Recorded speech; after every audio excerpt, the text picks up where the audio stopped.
Nem magyarázni. Utána egy kicsit fölvartozunk, a kötőintel gyakorlásra.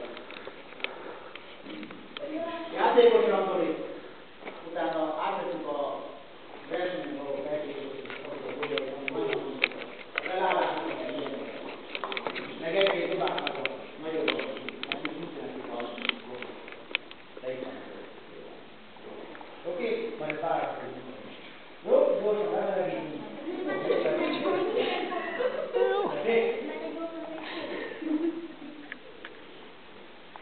Ezért nem úgy. Pont erről beszéltem. Menjünk.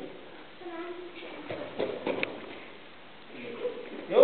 Akkor elkezdjük a szényeget. Helyretudással elkezdjük.